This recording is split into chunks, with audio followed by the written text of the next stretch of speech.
Our guest this evening is a graduate in law from the University of Rome. He entered the diplomatic service in 1949. He served his country at the Council of Europe in New York City and Washington. In Rome, he was head of the Bureau of Disarmament and Nuclear Affairs, Assistant Director General of Political Affairs. He was diplomatic counselor to the President of the Council of Ministers, and he was Director of the Cabinet of the Minister of Foreign Affairs.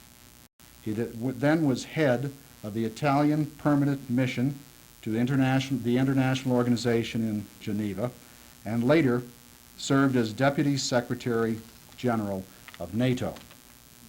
He was promoted to the rank of ambassador and appointed to his present position as ambassador to the United States of America in 1981. To address the general theme of an Italian landscape, it gives me a great deal of pleasure to introduce His Excellency Rinaldo Petrignani.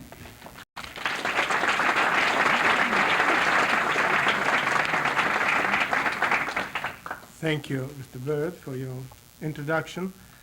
And I would like to begin with, I would like to congratulate the Baltimore World Affairs Council for its first 5 years of activity, which already has marked an outstanding success, and which I'm sure would be doubled, as the chairman of the board just said, in the next 5 years.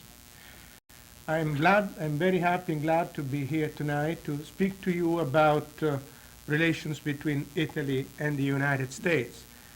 In fact, I would prefer to call it the friendship between Italy and the United States, since the history of this relationship represents, in fact, an extraordinary record of common understanding, common goals, and common values. It is a record that would be hard to match amongst Western nations. Of course, we had problems now and then, and even serious ones recently, but in all it is a friendship that wears well, that has withstood the test of time, and that is not only the result of good machinery of consultations and understanding between governments, but runs deep in the hearts and minds of the people. It is a friendship that was cemented in 40 years of close political and military alliance in the common defense of our historic heritage and our democratic principles.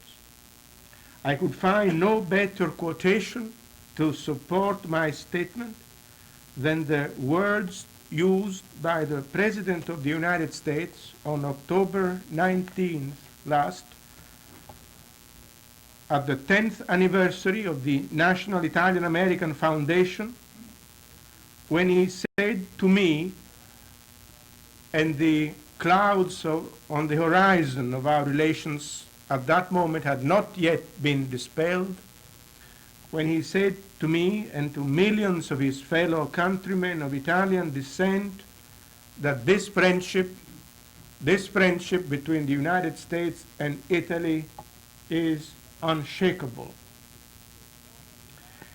But I could hardly hope to give you a thorough and reliable assessment of those relations without also providing you with a few basic clues to understanding what really Italy is today.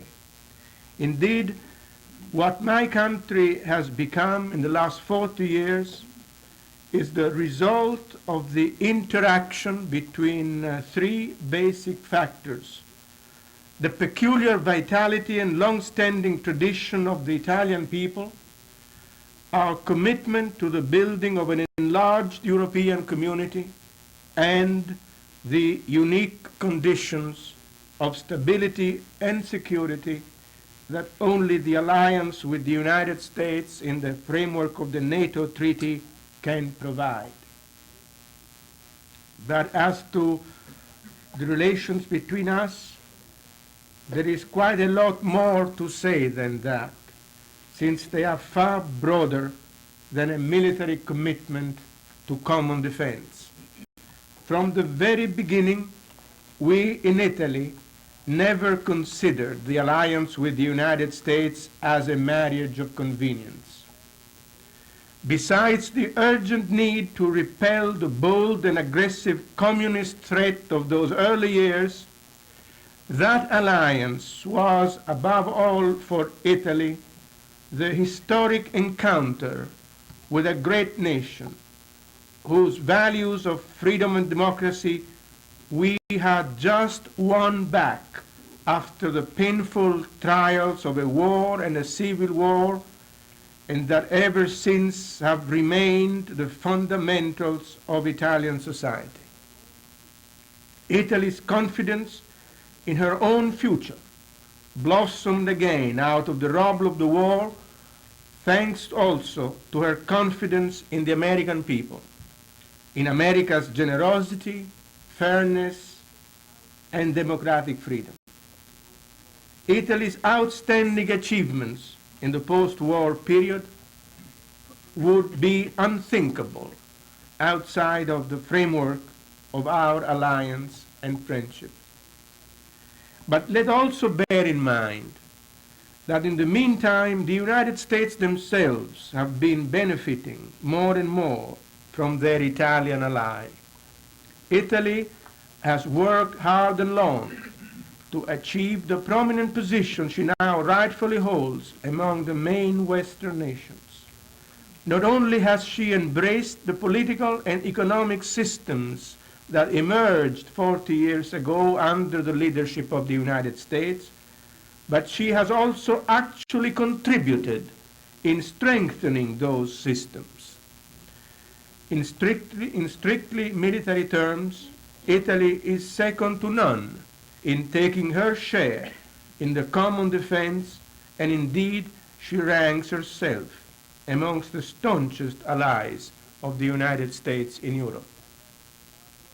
Italy today is a dynamic, hard-working, stable, modern Western democracy of 56 million that has acquired a permanent seat among the most industrialized democracies in the world. Italy is also a society in which people benefiting from a culture that goes back thousands of years have been able to put a more affluent economy at the service of a way of life that ranks in quality amongst the firsts in the world. It hasn't been easy.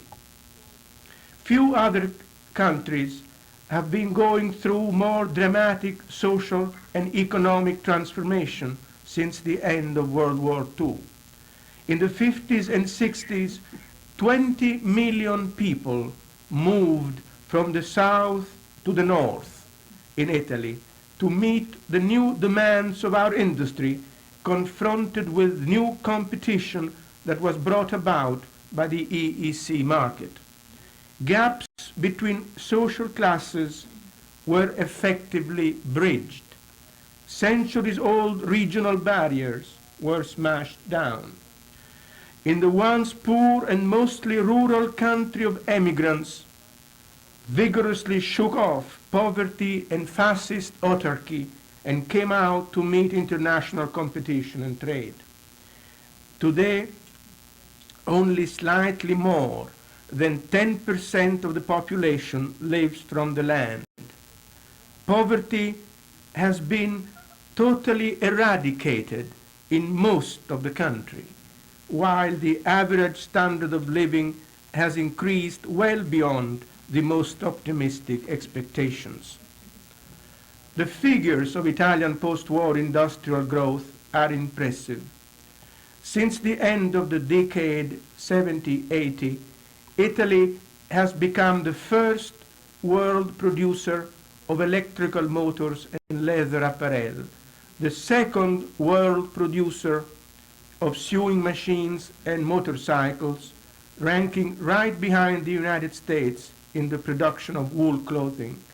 It is the third world producer of fabrics and household appliances after the United States and Japan, the fourth world producer of steel, even too much steel, machine tools and typewriters, and the fifth world producer of tractors and cars.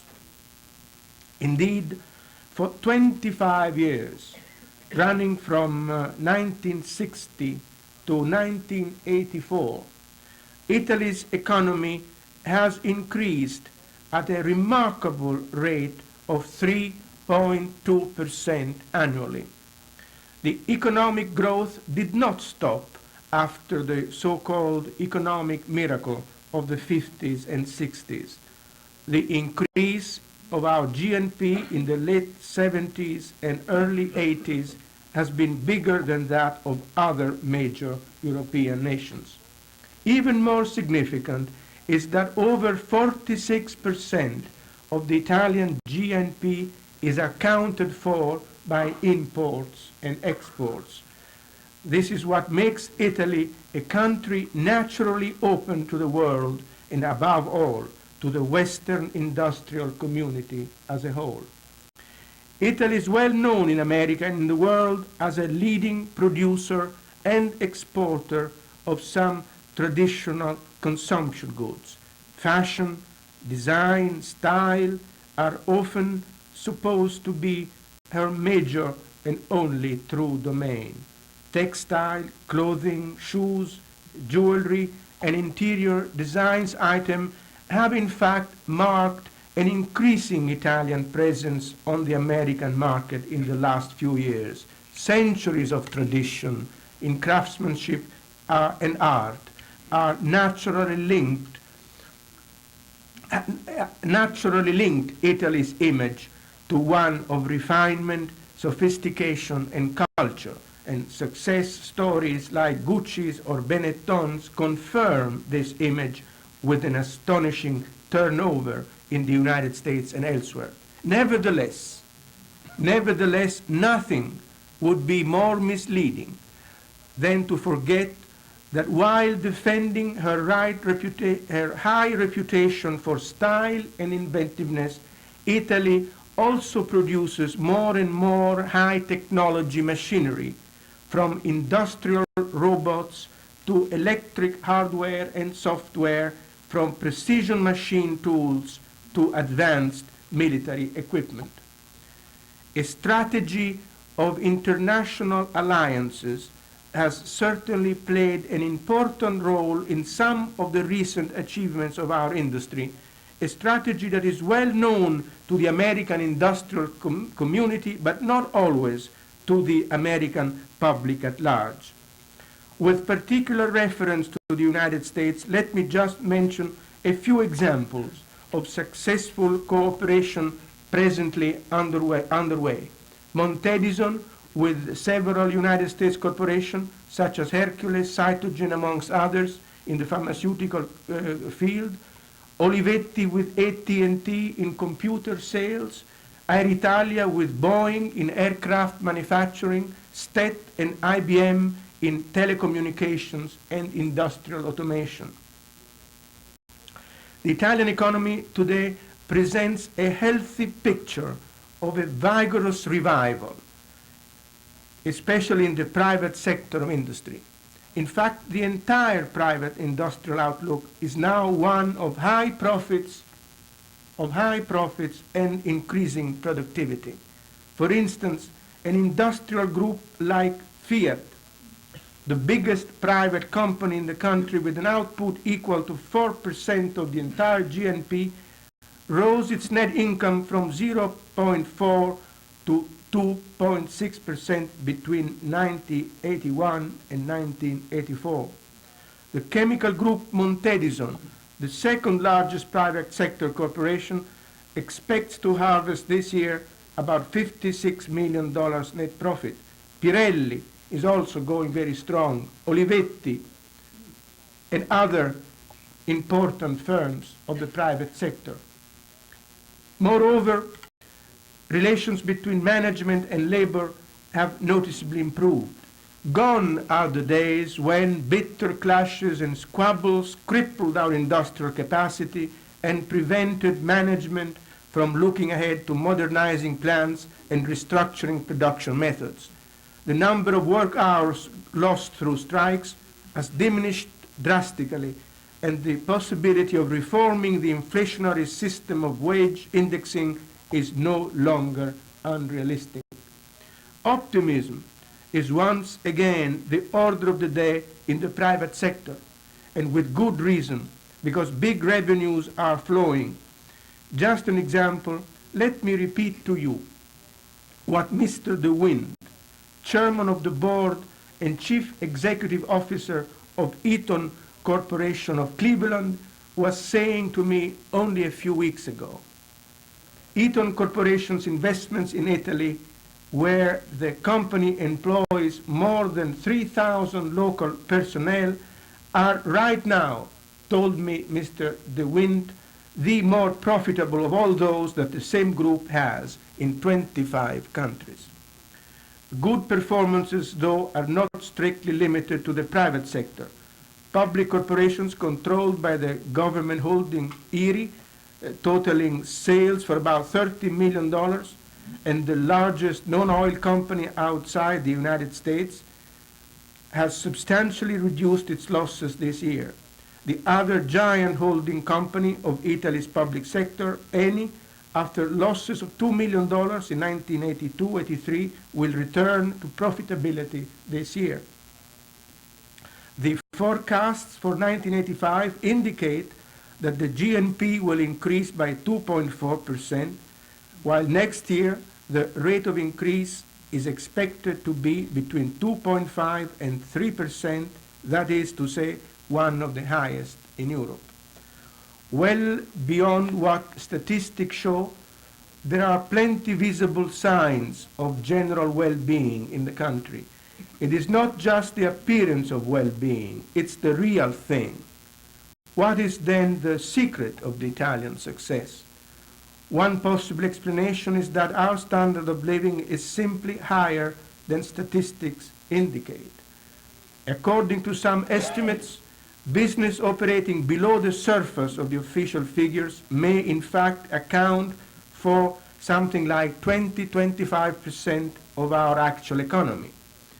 It is the so-called economia sommersa, or underground economy, the myriad of family-sized or relatively small business that escape official detection, as well as often regulation and taxes, and that, however one may view it, has actually become one of the factors of what is known as the Italian economic renaissance of the last few years.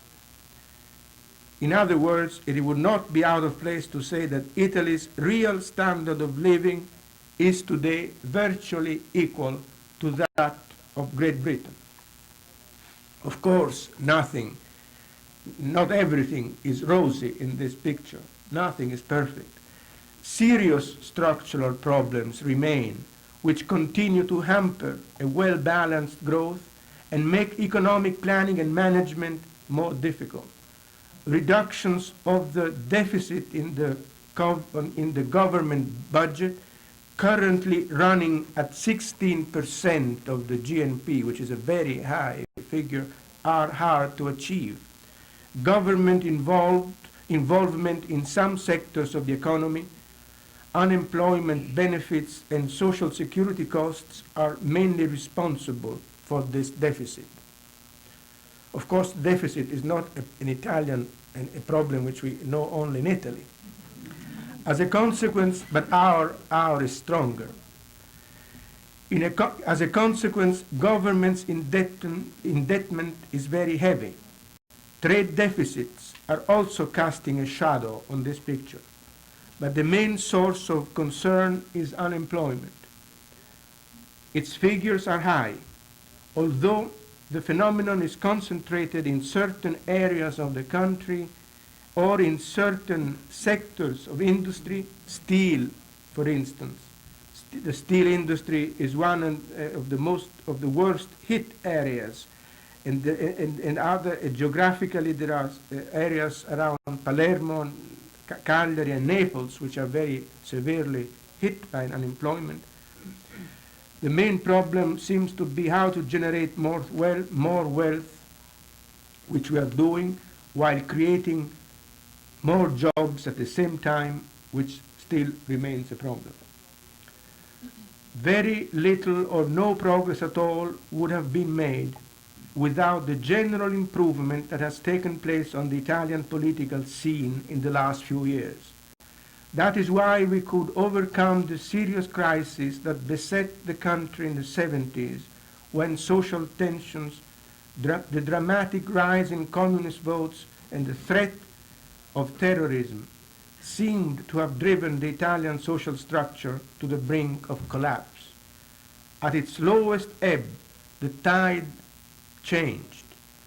It was if all levels of society sobered up at once into a new moral and political awareness to give their democratic institutions the support they needed to reverse the trend. Terrorism, in particular, was condemned and rejected out of hand in the minds and souls of our people. It was attacked in all strata of society, fought in free cause, and eventually given a fatal blow by democracy, not by guns. The price we paid for this was high. I think this should be remembered by those who may have been lately tempted to draw hasty conclusions about our commitment to fight terrorism. The same determination is being shown in tackling the latest forms of delinquency, such as organized crime, whose international networks have already prompted a very close and effective cooperation between the American and the Italian governments. If I had to describe what's new in Italian politics today, I would just mention two very essential facts. First, the overall decline of the Communist Party.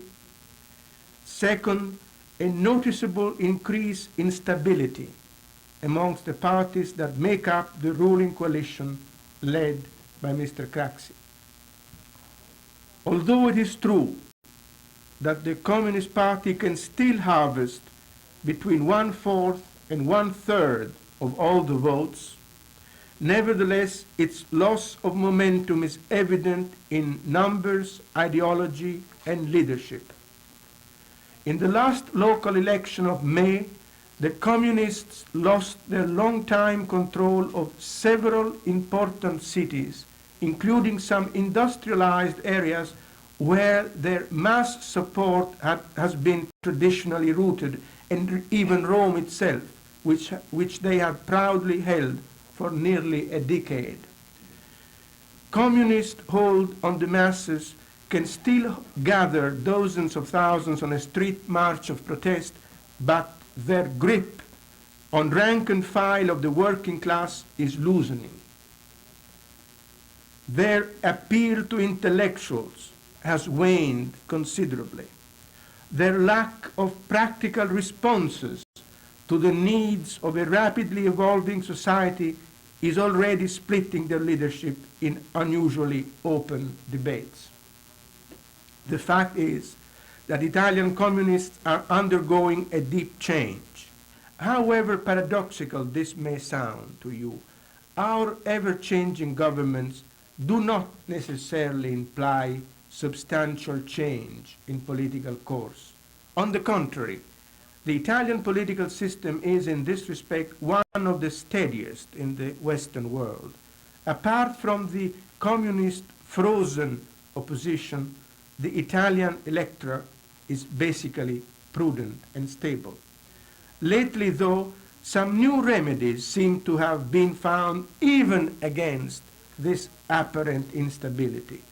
The present five-party coalition led by Mr. Craxi, only briefly put off balance in the aftermath of the Achille Lauro affair, has recently set a new record in longevity, while showing remarkable determination to come to grips with an ambitious set of major political and economic issues. That a new degree of stability has been achieved was also clearly demonstrated by the overwhelming majority with which Mr. Francesco Cossiga, a Christian Democrat, was elected to the presidency of the Republic in June at the first ballot. A most significant expression of Italian political stability lies in the consistency and continuity of Italian foreign policy, which has followed a steady and firm course since the conclusion of World War II in the pursuit of the fundamental objectives of security and peace. Atlantic solidarity, friendship with the United States, European cooperation, and commitment to the development of the Third World have been, are, and will be the essential guidelines of the Italian foreign policy. In the alliance, we have contributed our fair share in close contact with the American administration in pursuing goals of firmness and flexibility which inspired the double-track NATO decision of December 1979. We have agreed to the deployment of the cruise missiles on our territory in Comiso, Sicily, and at the same time, we have encouraged all possible initiatives leading to negotiations and agreements in the fields of arms control and to the resumption of dialogue with the Soviet Union, which we consider urgent and important. And this is why we welcome the successful summit meeting which took place in Geneva on the 19th and 20th of November last.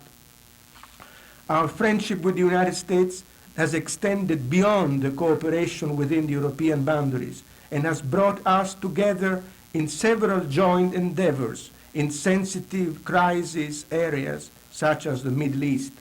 We went into the Sinai Peninsula on the peacekeeping operation together. We went twice into Beirut together. We remain staunchly committed to the process of European integration, which Italy has pursued from the very beginning as a senior partner, in which she continues to pursue, as proved by the dynamic role she is playing within the structure of the European communities. Finally, we have multiplied our efforts to contribute to the development of the emerging countries by reorganizing entirely our aid policy and by considerably increasing the amount of national financial resources devoted to that goal.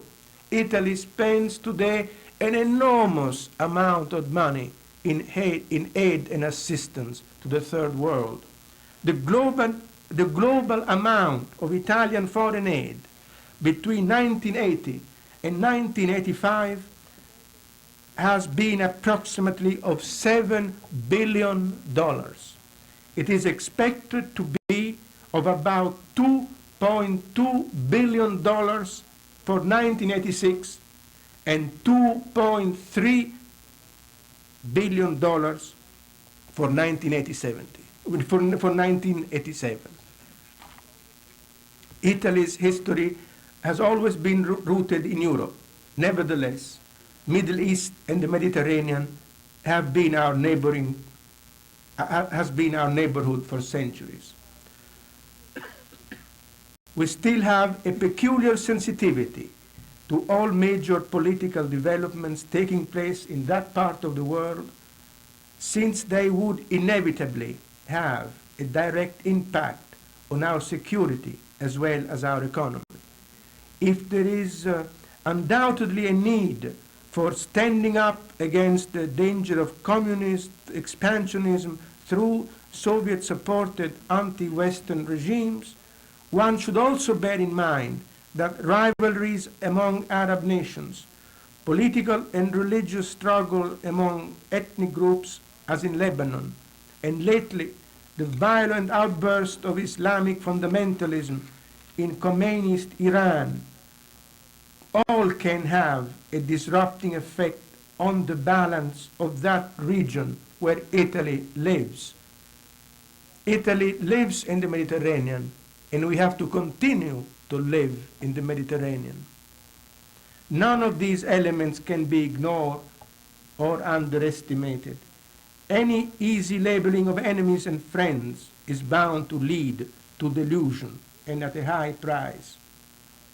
In this picture, the Arab-Israeli conflict is a dangerous detonator of periodical crises. It must be resolved. but as Italy, together with the other major European countries, has repeatedly stressed, no real long-lasting peace will be possible without both a recognition of Israel's right to exist and the rights of the Palestinians. We, like you, believe that the moderate Arab states have a fundamental role to play, and amongst them Egypt in particular. We have both a common interest in supporting Mubarak. And as I would be glad to explain to you later if anyone will ask this question, our concern for the preservation of our relationship with Egypt has been one of the major factors which explain our attitude during the Achille Lauro crisis. Terrorism is often the tragic fallout of many of these conflicts. As directed against innocent people, terrorism is loathsome, despicable, and unjustifiable under any conditions, and it must be eradicated. It would be a dangerous mistake to ignore the backgrounds of political conflicts that it feeds on. As an Italian, I unfortunately know what I'm talking about in this matter. Thank God in this country you never experienced what it is like when politicians, public officials, businessmen, editors, and other innocent people are kidnapped in the streets of your own cities or gunned down daily by murderers whose political slogans can be equivocally appealing when disguised as the struggle for freedom and justice. We did experience this. Terrorism, through its forms of criminal activity, feeds also on an illness of the mind. If you have to create a barren ground around it, if you have to isolate the criminals, you have to fight the battle also in the souls of the people. We do not fear terrorism. There is plenty of evidence of this for anyone who might care to check our record. We have never given in to terrorist pressure and never will. There too, we stand side by side. But here again, we must trust each other, despite heated discussions and the haze of sometimes biased press coverage. Be assured, here too, we have the same enemies. The answer to their threat is again our friendship. And as the President of the United States said, our friendship is unshakable. Thank you for listening.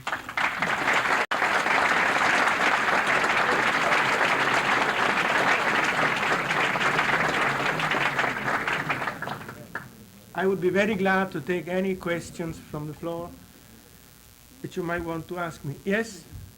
The question is, with the expansion of terrorism in the Middle East in the last few years, in what juxtaposition do you place your concern for Egypt? Would you expand more on Italy's relationship with Egypt since the Achille Lauro affair? All right. Well, this gives me a chance to perhaps expand a bit on this subject. Italy was very bitterly and severely criticized also by the American medias during the crisis of the Achille Lauro. You, as a nation, may have disapproved the decision which the Italian government took when he let Abu Abbas go. I understand your resentment about terrorism. I understand and share the indignation which that episode aroused, the hijacking of the ship and the killing of an innocent American citizen, Mr. Klinghoffer, caused in this country. I therefore also understand why you were disappointed when Mr. Abbas was let go and why your disappointment turned into sharp and bitter criticism against Italy, the Italians, and the Italian government. Let me explain more in detail.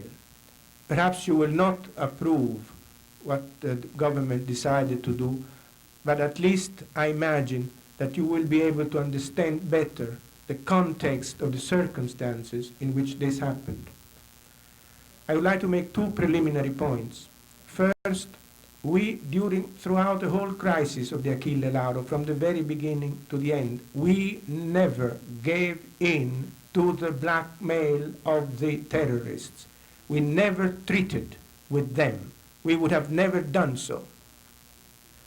This is in line, in keeping with the principle of not negotiating with terrorists, which has been the guiding principle in the Italian struggle against terrorism.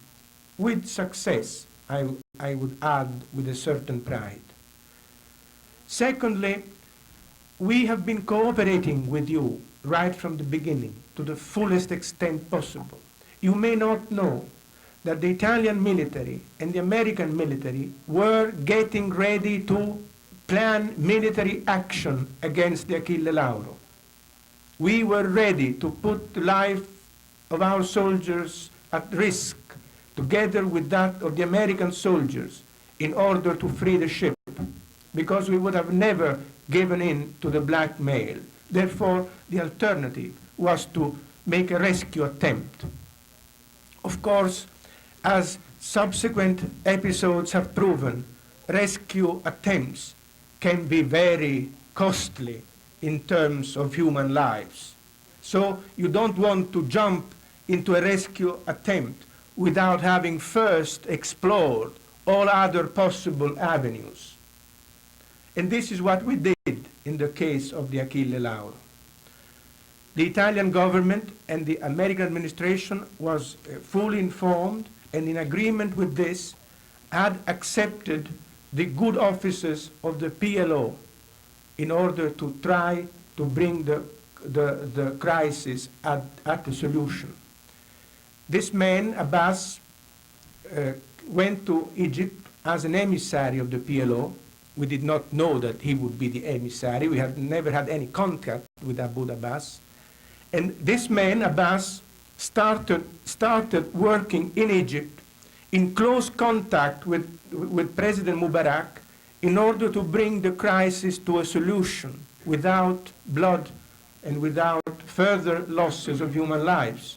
At that point, it was still not known that Mr. Klinghoffer had been killed. He was instrumental. He helped Mubarak to solve this crisis. This is a fact. Probably he was the mastermind of it all, but still, in Egypt, he worked with Mubarak in order to solve this crisis. Mubarak put him in an airplane, together with the 4 hijackers, put him in an airplane, which was an official Egyptian plane.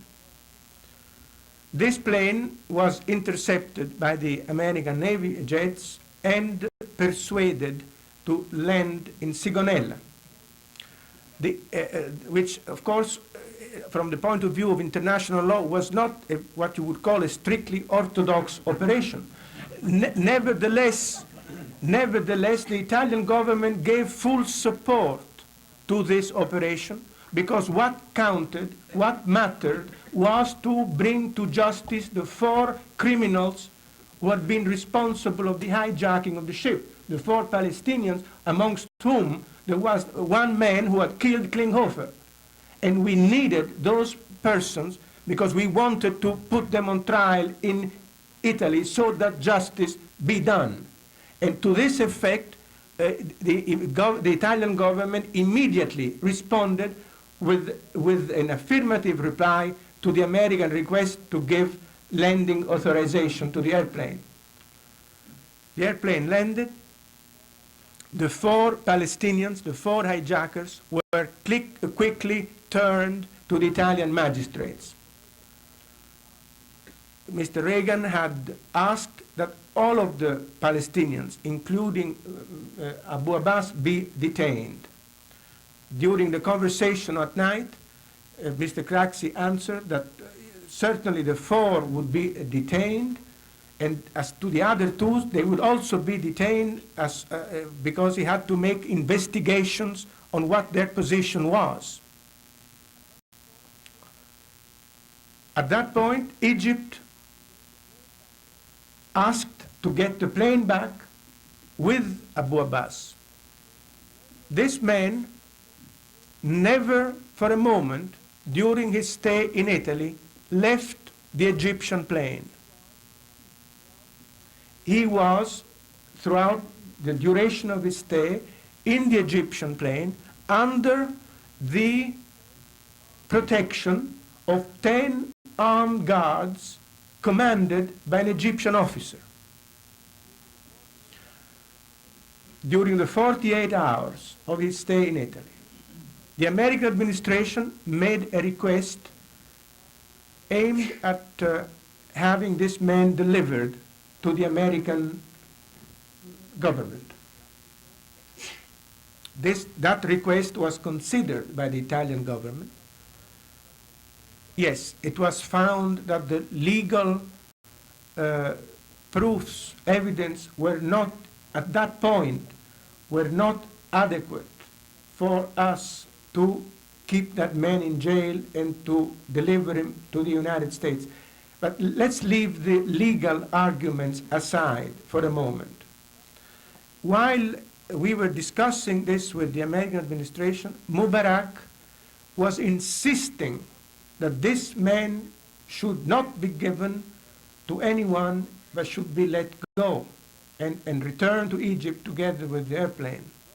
At the same time, the Egyptians had blocked the ship. The Achille Lauro was blocked in Egypt, and they would not let the ship go until we had freed the plane.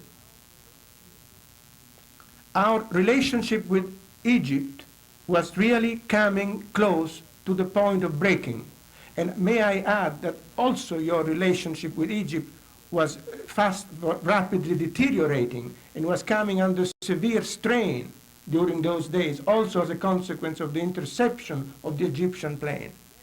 If we had to get hold of Abbas, we should have stormed the Egyptian plane, the official Egyptian plane. This would have been something coming very close to an act of war against Egypt. We thought that we could not do it.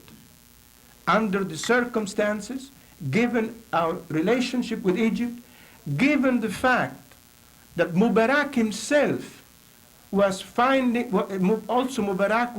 himself in a more and more difficult and delicate situation, with opposition growing against him in Egypt.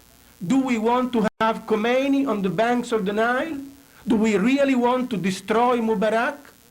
Do we want to destroy a man who represents a moderate Arab nation when we have the Mediterranean, which is beset by tensions and dangers and crises of all kinds? When we need the support of Egypt for the reactivation of the peace process? These were the questions which the Italian government addressed to during those hours. And the conclusion was that we could not do this to Mubarak, that we could not slap him in the face for the second time after the first slap which he had already received.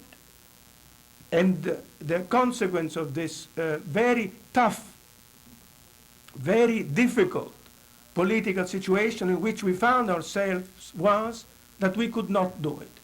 When President Craxi met with President Reagan in New York on the 24th of October, he spoke to him very frankly, very open, as we say, with the heart in his hand. And he told him, Mr. President, I knew that this would displease you, but I had no choice. I could not do differently. We have to live in the Mediterranean. We are there in this sea. We are surrounded by countries extremely unstable. We need all the support we might get from a country like Egypt. This could not be done. I sensed that President Reagan understood the reasons why that was the decision. I'm not saying that the American public should approve what the decision was. I'm not, because maybe that was the wrong decision. I don't know. But the American public should understand better, perhaps, the very tough circumstances in which that decision had to be made.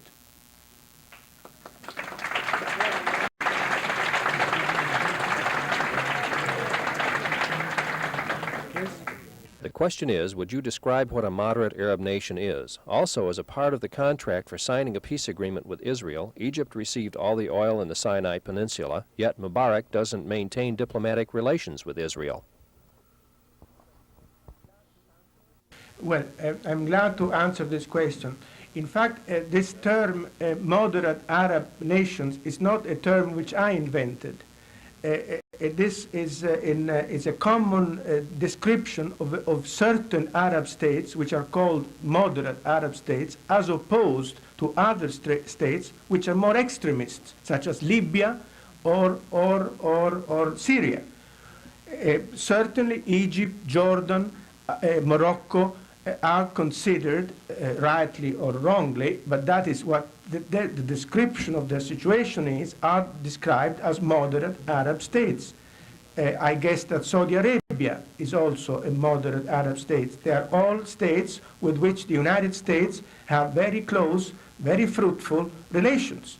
And you yourself, you spend an enormous amount of money to give aid to Egypt, which means that you must have some kind of interest in the preservation of a regime like that of Mubarak. As to the relations between Egypt and Israel, I know very well that they are still difficult, and that although some progress has been made, not all the progress which would be desirable has been made. It is certainly unfortunate that there are still questions like that of Taba unresolved and others, and it is still unfortunate that full diplomatic relations have not been restored between Egypt and Israel.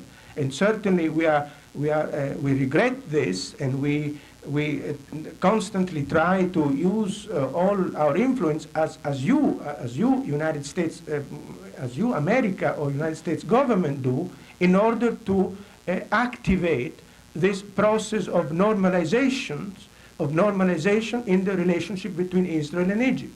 But I agree with you, it would be highly desirable that these two countries should be able to stabilize even more their relationship, which is certainly a very important factor in the activation, or if you prefer to say reactivation, of the peace process, to which we are all so much interested. Yes? Some nations, like Yugoslavia, feel that the PLO is a group that has been unfairly treated. They have no status as a nation. How does Italy perceive its relationship with the PLO, since Palestine is a non-existing country? Well, we think that, and all the European countries think that the Palestinians have a right to self-determination, and that they should find a solution to the problem of their homeland. This is a position which is not only an Italian position, but it is a position shared by the 10 members of the European community. As to the PLO, as far as the PLO is concerned, it is a historic fact that the PLO is the only organization which channels visible support from the Palestinians in general. There is no other organization which has been able to channel this kind of support. Italy believes that the PLO can play a role in the activation of the peace process on one condition, which was made clear again by the 5 parties which reconstituted the Italian government only a few weeks ago, and that condition is that the PLO should abandon all kind of terroristic activities. By pursuing terrorism, they defeat their own purpose, and they deny themselves the possibility of playing a role. Only if they give up terrorism, they can be considered as spokesmen for the Palestinian people. You said that on the one hand, Italy let the PLO terrorists go because there was no reason to hold him. Then you said that you were worried about Egypt. Why didn't you place him on an Italian jet to send him out of Italy? And do you really think that the terrorists were from a PLO splinter group? Well, I would like to, your question is a very articulate one, and I would like to answer some of the points and try to answer them all, but I did not take any note, so I will do my best. First of all, Italy, to be frank, was not, we did not fear Egypt. It's not that we acted out of fear for Egypt. We acted out of clear recognition of what our political interests in the Mediterranean are. And I may add that our political interests in the Mediterranean coincide to a broad extent to the American interests in the Mediterranean, because the United States has a vested interest in keeping its relationship with Egypt on an even keel. And already those relations were badly strained, and they would have been strained even further, possibly to the point of breaking, if we had taken a different course of action.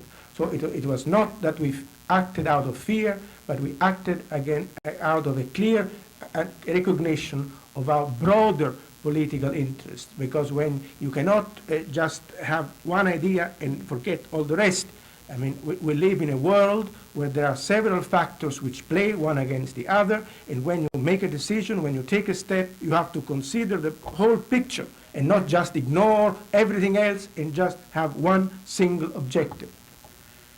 Although that objective may be very legitimate and justified. The second point I would like to make is that as far as the 4 Palestinians which are under arrest in Italy and which are being persecuted, prosecuted,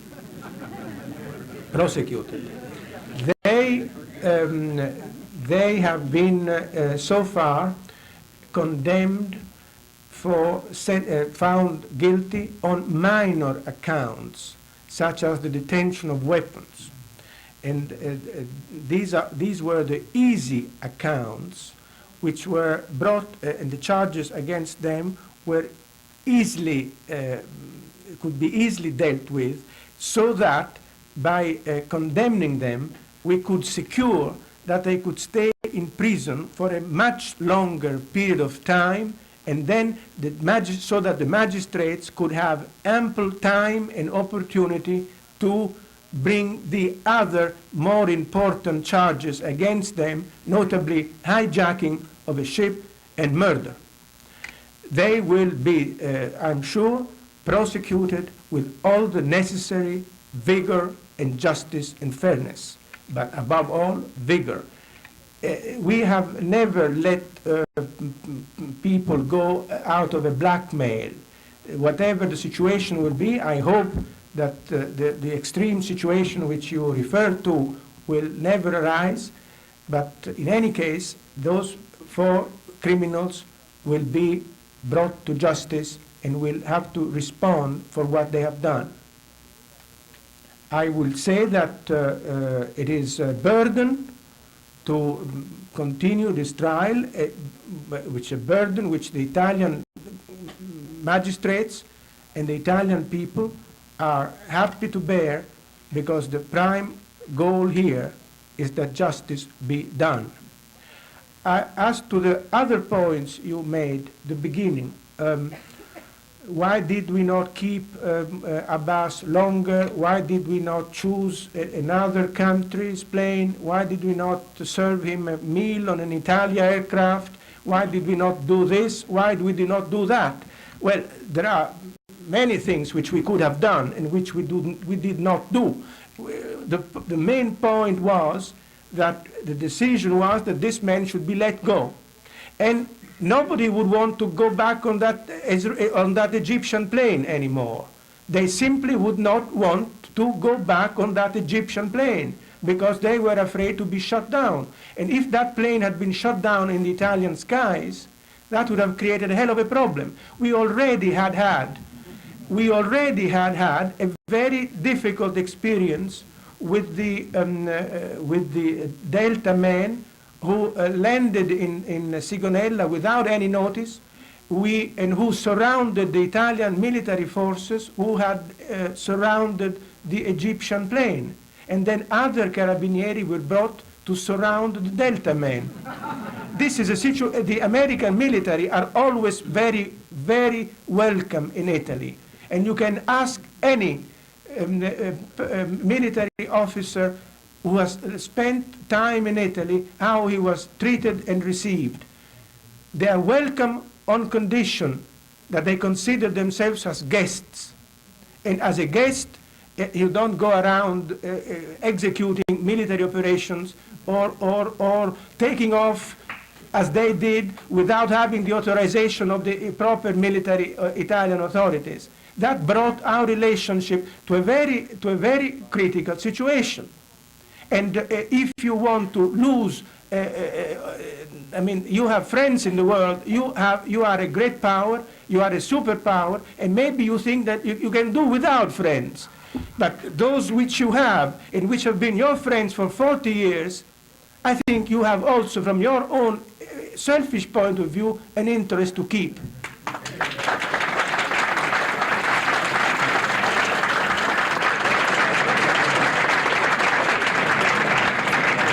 Mr. Ambassador, we've been honored by the carefulness of your presentation and by your earnestness and forthrightness in answering the questions. It's been a great privilege for us.